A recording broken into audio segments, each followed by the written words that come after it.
In this video, I will show you how to share a Google Drive link on WhatsApp using your Windows computer. First, open your preferred browser by left-clicking on the browser icon.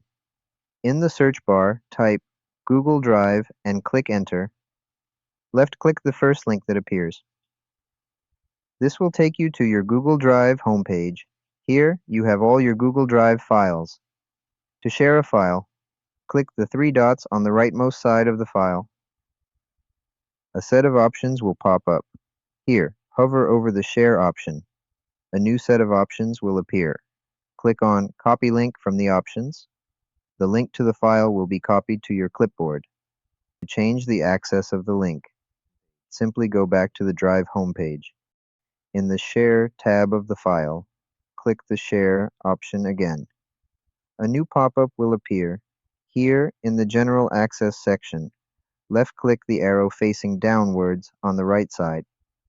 Three options will appear where you can choose what privileges the person with the link has. After choosing, simply click the Copy Link option. Your link will be copied to the clipboard and will be ready to share with anyone.